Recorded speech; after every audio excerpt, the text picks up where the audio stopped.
అందరికీ నమస్కారం. నేను మీ మారుతి కిరణ్. భారతీయులుగా మనం మన సంస్కృతిని విస్మరిస్తే ఏమవుతుంది? జీవితం అతలాకుతలం అవుతుంది, అశాంతిమయం అవుతుంది. ఈ ఆలోచన ప్రాతిపదికగా ఈ వీడియో చేయడం జరుగుతున్నదండి. విషయానికి నేరుగా వస్తాను. మన భారతదేశం కర్మభూమి.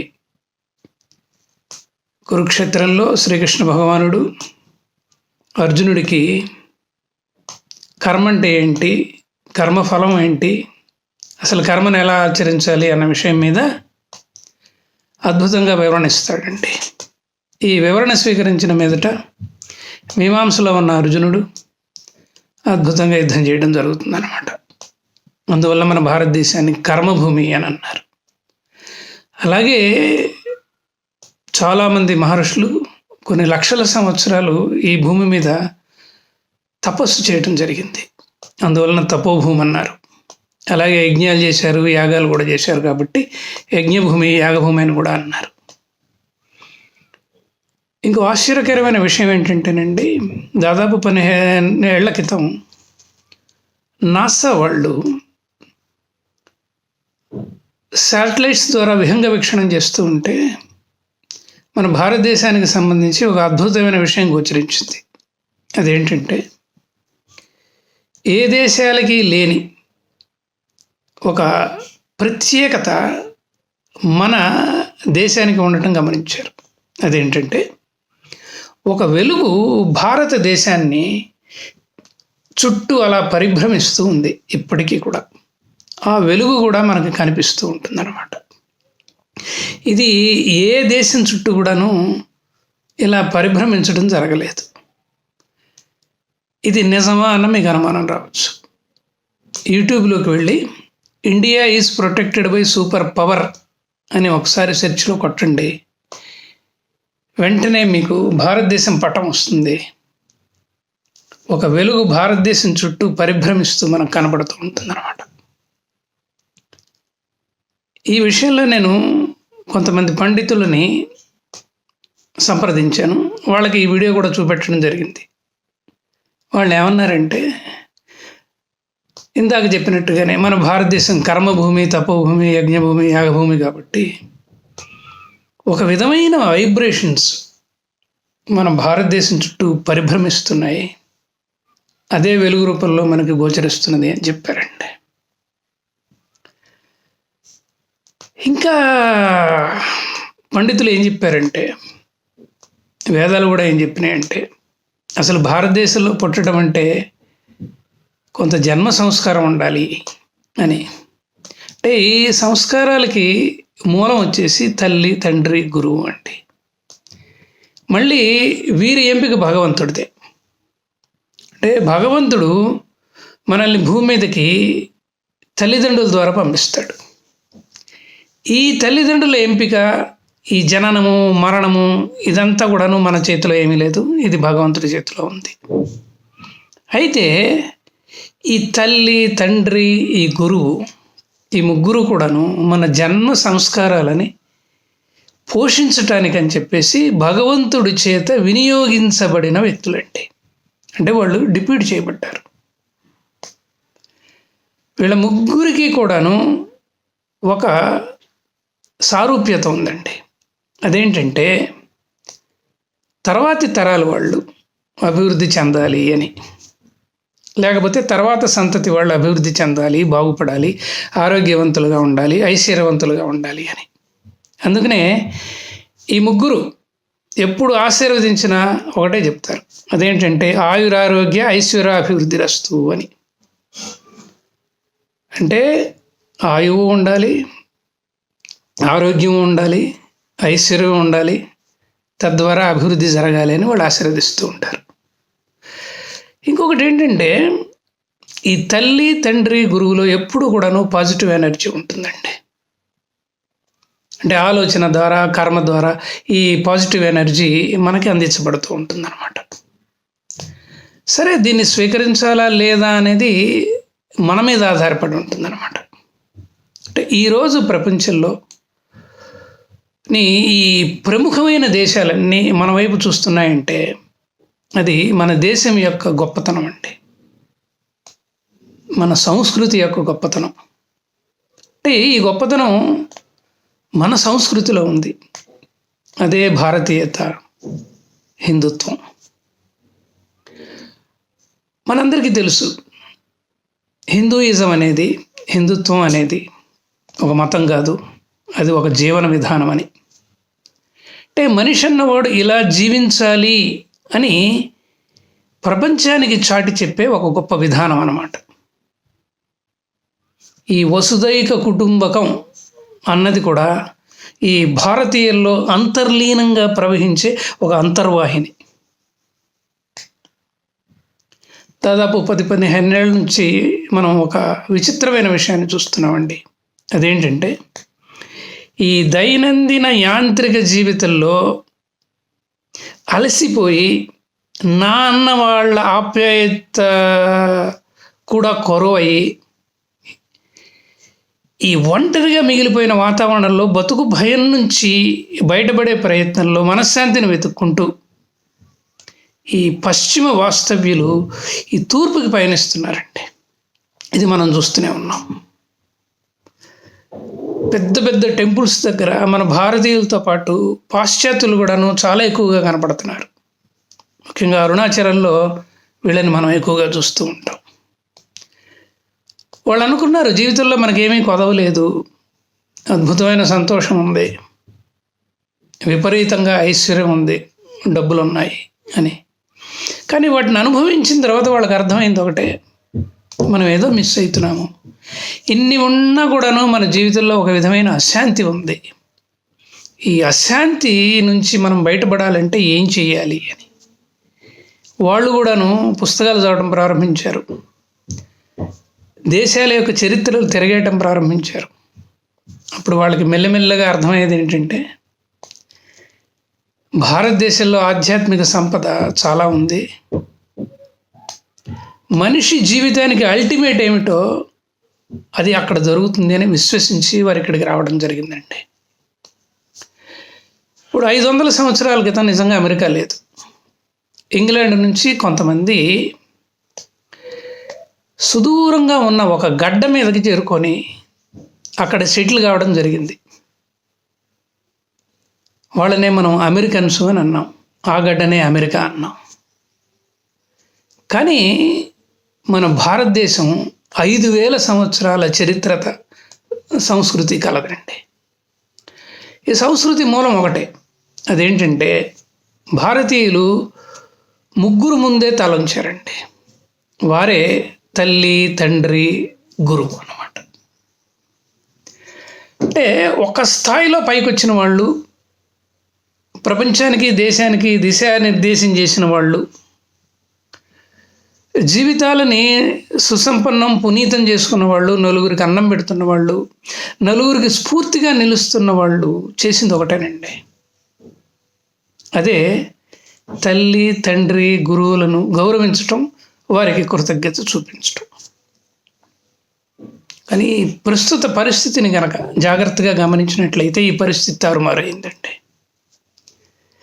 ఒకప్పుడు ఉన్న పూటకోళ్ళకి బదులు వృద్ధాశ్రమాలు, అనాథాశ్రమాలు వచ్చేసాయి.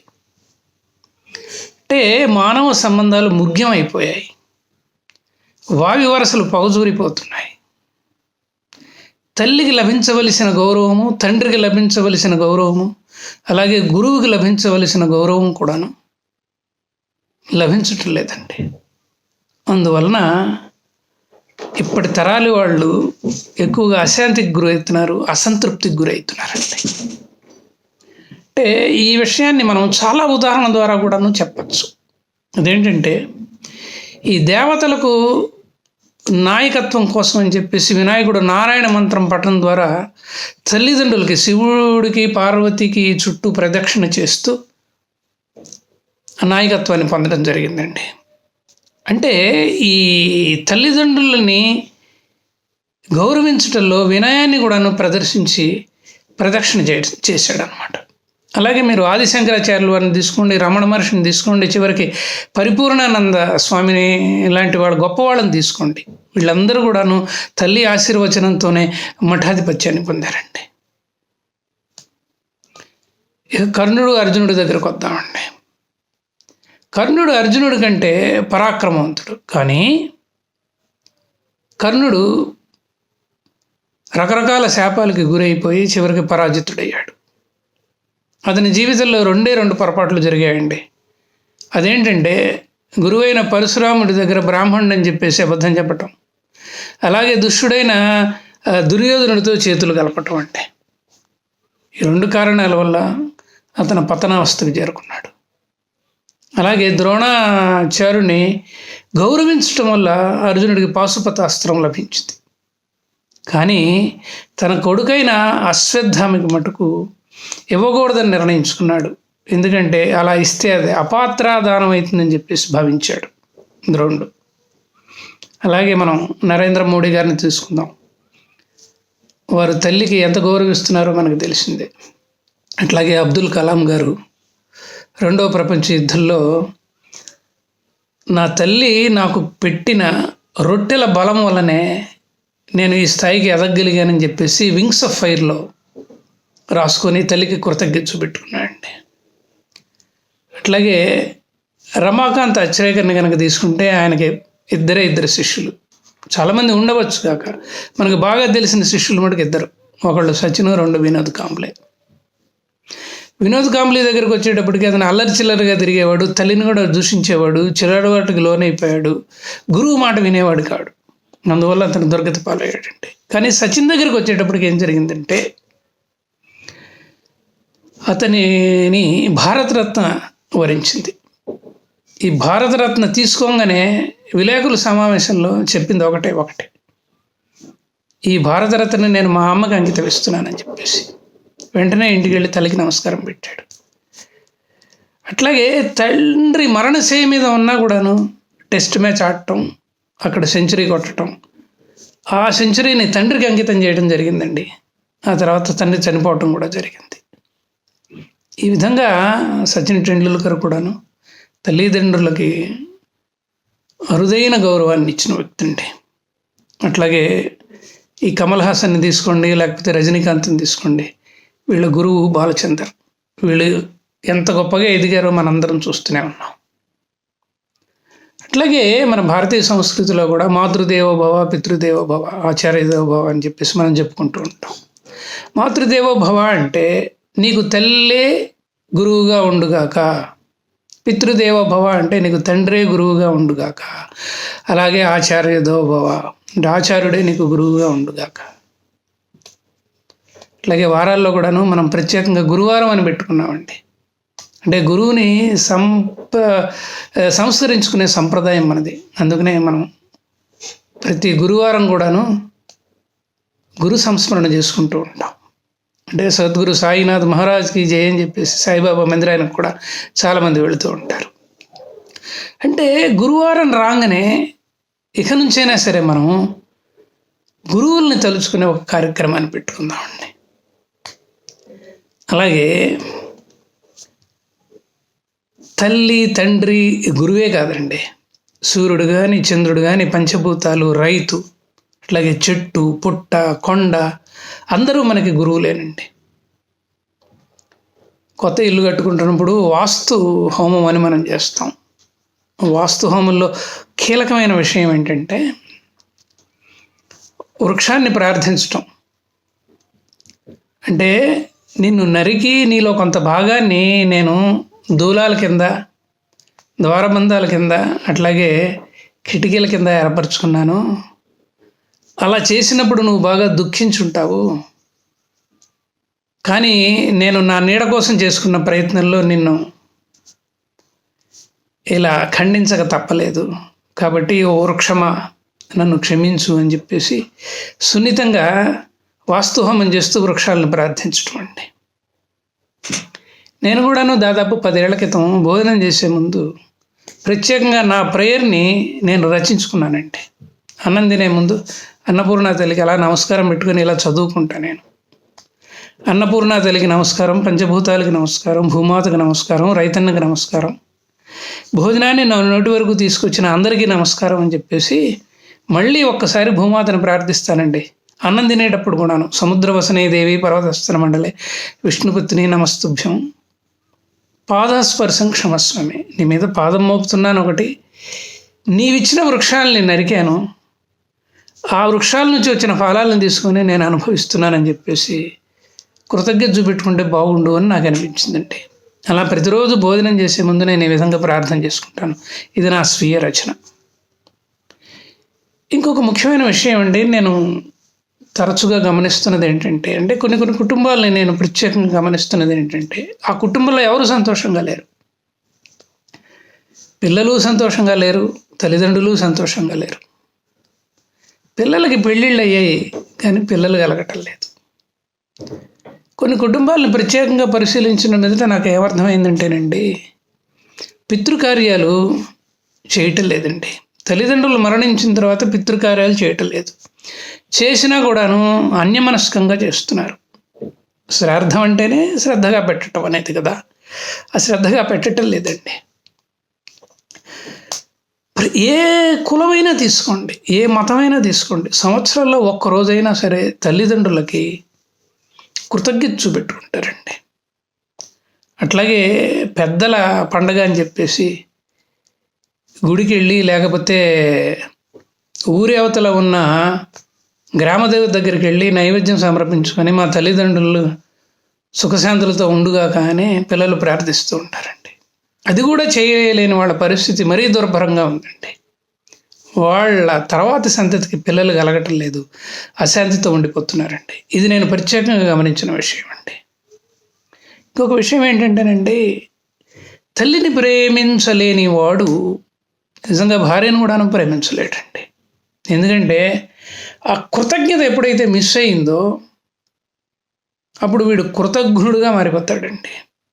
సో ఈ యాటిట్యూడ్ రేపొద్దున పెళ్లి చేసుకున్నా కూడాను భార్యను గౌరవించలేని పరిస్థితికి వస్తాడు. సంసారం అతలాకుతలం అవుతుంది. కోర్టు కేసులు విడాకుల దాకా కూడా వెళ్ళిపోతాయండి. అట్లాగే తండ్రిని గురువుని కూడాను ఆదరించని వాడు తర్వాతి సంతతికి కూడాను న్యాయం చేయలేడండి. చాలా రోజుల క్రితం మీరందరూ కూడా చూసే ఉంటారు, నేను కూడా చూశాను. అదేంటంటే, దుబాయ్ కోర్టులో వయసులో ఉన్న భార్య భర్త మీద విడాకులు కోరిందండి. ఆమె ఏం చెప్పిందంటే, నా భర్త నన్ను బాగా చూసుకుంటున్నాడు, నాకు ఇంకా పిల్లలు కలగలేదు, కానీ ఆయనలో ఉన్న దుర్గుణం ఏంటంటే తల్లిని పట్టించుకోడు, తల్లిని గౌరవించడు, పరుష పదజాలంతో దూషిస్తాడు. రేపొద్దున నా మీద వ్యామోహం పోయిన తర్వాత కూడాను చివరికి నన్ను కూడాను ఆ విధంగానే అనాదరణకు గురి చేస్తాడని చెప్పేసి నాకు ఎందుకో అనిపిస్తున్నది. కాబట్టి నా అత్తగారిని సరిగా చూడలేని నా భర్త నుంచి నాకు విడాకులు కావాలి అని చెప్పేసి ఆ పిటిషన్లో రాసి అలా జడ్జి గారిని కోరడం జరిగిందండి. అంటే ఆమెకున్న భయం ఏంటంటే, ఆపరేషన్ ఏంటంటే, తల్లిని గౌరవించిన వాడు రేపొద్దున నన్ను గౌరవిస్తాడని గ్యారంటీ ఏమిటి అని చెప్పేసి. ఒకవేళ కనుక నాకు పిల్లలు పుడితే ఈ సంస్కృతి వారసత్వమే మళ్ళీ నా పిల్లలకు వస్తుంది కదా. కాబట్టి విడాకులు ఇవ్వమని కోరిందనమాట. జడ్జి గారు కూడాను సహృదయంతో ఆ పిటిషన్ని అలౌ చేయటం జరిగిందండి. అలౌ చేసి ఆమెకి భరణం కూడాను పెద్ద మొత్తంలో ఇప్పించడం జరిగిందండి. కాబట్టి నేను చెప్పేది ఒకటేనండి, అదేంటంటే ప్రస్తుత తరాలు అంటే పిల్లల తరం కావచ్చు, లేకపోతే యువకులుగా ఉన్న తరం కూడా కావచ్చు, వీళ్ళందరూ అశాంతికి గురి కావడానికి కారణం ఏంటంటే తల్లిదండ్రులని గురువుని గౌరవించకపోవటం, వాళ్ళకి ఇవ్వాల్సిన కనీస మర్యాద కూడాను ఇవ్వకపోవటం అండి. అంటే ఒక విధంగా మన భారతీయ సంస్కృతిలోని మూల సూత్రాలని విస్మరించడం వల్ల వీళ్ళందరూ కూడాను ఇబ్బంది పడుతున్నారని చెప్పేసి నాకు అనిపించిందండి. కాబట్టి మనం చేయవలసింది ఒకటే, ఇంట్లో ఉన్న పెద్దలు పిల్లలకి ఇటువంటి విషయాలు చెప్పాలండి. కొన్ని ఉదాహరణలు కూడా చెప్పాలి. ఇందాక నేను చెప్పాను కదా ఉదాహరణలు, మఠాధిపతుల సంగతి చెప్పాను, రజనీకాంత్ కమల్ హాసన్ సంగతి చెప్పాను, అబ్దుల్ కలాం గారి గురించి చెప్పాను, అలాగే టెండూల్కర్ గురించి, వినోద్ కాంబ్లీ గురించి, ఇట్లా రకరకాల ఉదాహరణలు చెప్పాను. వాళ్ళ జీవితంలో జరిగిన గొప్ప వాస్తవాలండి. గురువులను గౌరవించారు కాబట్టి, తల్లిదండ్రులు గౌరవించారు కాబట్టి వారు అత్యున్నత శిఖరాలకి చేరుకోగలిగారండి.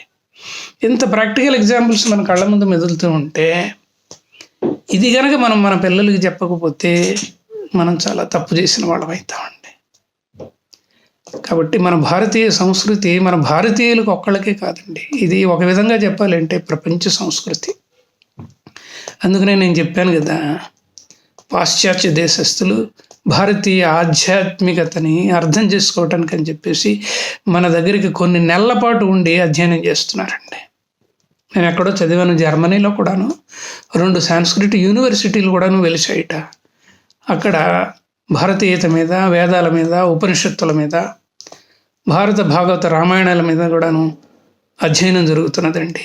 అంటే అక్కడి వాళ్ళు కుటుంబ వ్యవస్థ ఎంత బలమైనది అన్న దాని మీద అవగాహన ఏర్పరచుకునే ప్రయత్నం చేస్తున్నారు. ఎందుకంటే వాళ్ళు ఏం కోల్పోయారో వాళ్ళకి తెలుసు, అలా కోల్పోకూడదనేది వాళ్ళ ప్రయత్నం. కానీ మనం భారతదేశానికి వచ్చేటప్పటికి మనలో కూడాను ఇటువంటివన్నీ లోపిస్తున్నాయండి. సో ఈ విషయాలన్నింటినీ తర్వాతి తరాలకి అందించవలసిన బాధ్యత మన మీద ఉందండి. సో ఇదండి నేను చెప్పాలనుకుంటున్నది. ఈ విషయం కనుక మీకు నచ్చితే నలుగురికి పంచండి. అలాగే సబ్స్క్రైబ్ చేస్తే నా వీడియోలన్నీ చూడొచ్చు. ఇంతకు ముందువి చూడొచ్చు, ఇది చూడొచ్చు, రేపొద్దున చేయబోయేవి కూడా చూడొచ్చు అండి. 4 మంచి విషయాలు కనుక నలుగురికి చెబితే అసలు మీరంటే ఏమిటో మీ ఫ్రెండ్స్కి కూడాను అర్థమవుతుందండి. అలాగా మనం మంచిని పంచే ప్రయత్నం చేద్దామండి. సో విన్నందుకు కృతజ్ఞతలు. Thank you very much.